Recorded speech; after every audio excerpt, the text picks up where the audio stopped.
महाराष्ट्रातील खाते वाटपाचे सर्वाधिकार आता देवेंद्र फडणवीसांनाच असतील। खात्रीलायक सूत्रांकडून ही माहिती प्राप्त होतीये।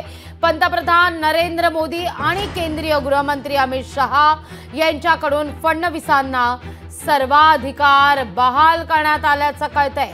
महाराष्ट्रातील स्थानिक स्वराज्य संस्थांच्या निवडणुकांसंदर्भात देखील फडणवीसच निर्णय घेणार आहेत। भाजपचे महाराष्ट्रातील सर्व निर्णय आता फडणवीसांच्याच अधिकारात होणार असल्याचं सूत्रांकडून कळतंय। या घडीची सगळ्यात महत्त्वाची ही बातमी आपण पाहतोय। खाते वाटपासंदर्भातले सर्वाधिकार आता देवेंद्र फडणवीसांनाच दिले असल्याचं खात्रीलायक सूत्रांकडून कळतंय। मोदी आणि शहांकडून हे सर्वाधिकार फडणवीसांना बहाल करण्यात आल्याचं देखील कळतंय। या सगळ्याविषयी बोलण्याकरता रावसाहेब दानवे देखील आपल्या सोबत जोडले गेलेले आहेत। नमस्कार रावसाहेब, स्वागत आहे तुमचं लोकशाही मराठीमध्ये।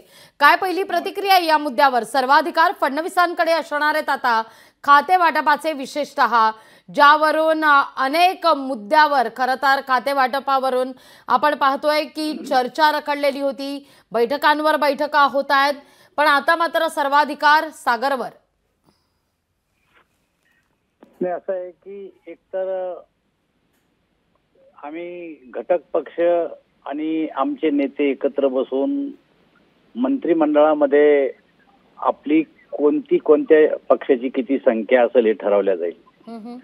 आणि ही संख्या ठरवल्याच्या नंतर अर्थातच मुख्यमंत्री जर भाजपचा आहे तर मुख्यमंत्र्यालाच खाते वाटप करण्याचा अधिकार आहे। बरोबर। आणि त्यामुळं यामध्ये काही शंकाच नाही की मुख्यमंत्र्याशिवाय कोणी खाते वाटप करत असं नसतं। फक्त मंत्रिमंडळामध्ये कोण असावं आणि कोणत्या पक्षाची किती संख्या असावी हे तिन्ही पक्षाचे नेते एकत्र बसून ठरवतील आणि मुख्यमंत्री त्या मंत्र्याकडे कोणतं खातं द्यायचं हे मुख्यमंत्र्याचाच अधिकार असतो। दानवेजी, पण गृहमंत्री पदावरून जो गृहकलह सुरू होता अशा ज्या काही बातम्या येत होत्या, आता मात्र या सगळ्याचा तोडगा दिल्लीत नाही तर सागरवरच सुटेल। आमच्या मते अशा प्रकारची कुठलीही अडचण आणि कुठल्याही प्रकारचा तिढा आमच्या घटक पक्षात आणि आमच्यात नाहीये।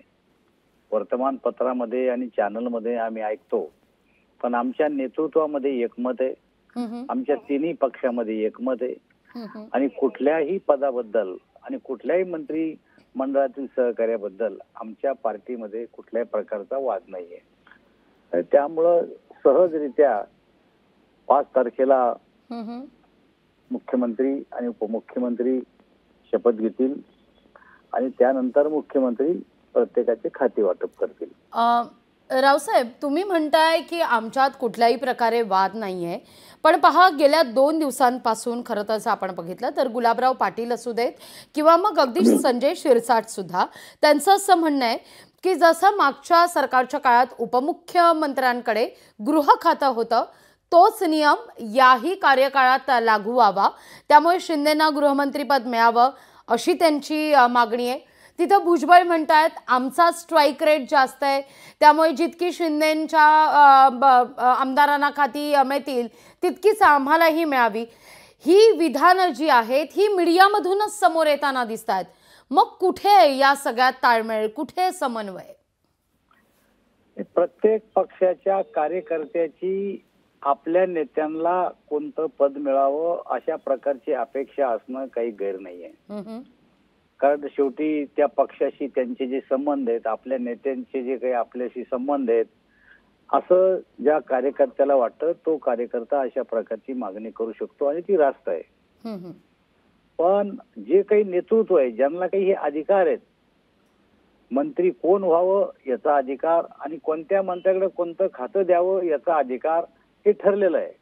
आणि त्यामुळे अजितदादा असू द्या, एकनाथराव शिंदे साहेब असू द्या किंवा आमचे देवेंद्र फडणवीस असू द्या, यांनी तर काही अशा प्रकारचं वक्तव्य केलं नाही। तुम्ही जितक्या जास्त लोकांपर्यंत जासाल आणि आम्हाला विचारसाल तेव्हा प्रत्येकाचे मत वेगवेगळे असणार ना।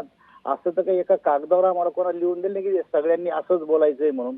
तुम्ही असं अचानकपणाने जोडून देताना आम्हाला विचारता आणि विचारण्यामधला जो तुमचा तिकडचा टोन असतो त्या टोननं आमचा कार्यकर्ता बोलत असतो. तसं मला आता विचारलं, मला जर विचारसान तर माझं स्पष्ट मत आहे की कार्यकर्त्याची भावना आपल्या नेत्याला एखादं चांगलं पद मिळावं हे असणं गैर नाहीये. पण शेवटी ज्यांच्याकडे कोणाकडे ही ऑथॉरिटी आहे की कोणाला कोणतं पद द्यायचं, तर त्यांच्यामध्ये जर एक वाक्यता आहे, आमच्यामध्ये कार्यकर्त्यामध्ये असं असू शकतं. त्यामुळे आमच्या युतीमध्ये कुठल्याही प्रकारची अडचण नाही. अगदी रावसाहेबजी, अगदी शेवटचा सवाल. तुम्ही म्हणताय की कोणाला कोणतं पद द्यावं हे ठरलेलं आहे, त्यानुसार उपमुख्यमंत्री पद कोणाला द्यावं, गृहमंत्री पद कोणाला द्यावं हेही ठरलंय? उपमुख्यमंत्री पद कोणाला द्यावं हे ठरलेलं आहे. अगदी. पण तोच प्रश्न तुमचा पुन्हा की उपमुख्यमंत्री पद कोणाला द्यावं, पण त्यानंतर खातं कोणतं कोणाला द्यावं हा अधिकार तर मुख्यमंत्र्याचा आहे ना. अगदी अगदी. मुख्यमंत्री सगळ्या आपल्या सहकार्याशी चर्चा करून अगदी त्यानंतर ते खाते वाटप करतील. खाते वाटपाचा प्रश्न अजून दूर आहे. निश्चित. आता फक्त मंत्री पदाची आणि मुख्यमंत्र्याची शपथ घेणं हा सध्याचा मुद्दा आहे. त्याच्या पुढच्या स्टेजेस अजून आल्याच नाही. जेव्हा कधी येतील आणि जी परिस्थिती निर्माण होईल त्या पद्धतीप्रमाणे ते वाटप होईल. अगदी अगदी. धन्यवाद आमच्याशी संवाद साधला त्याबद्दल. लोकशाही मराठी ऐका, पहा, जागरूक रहा.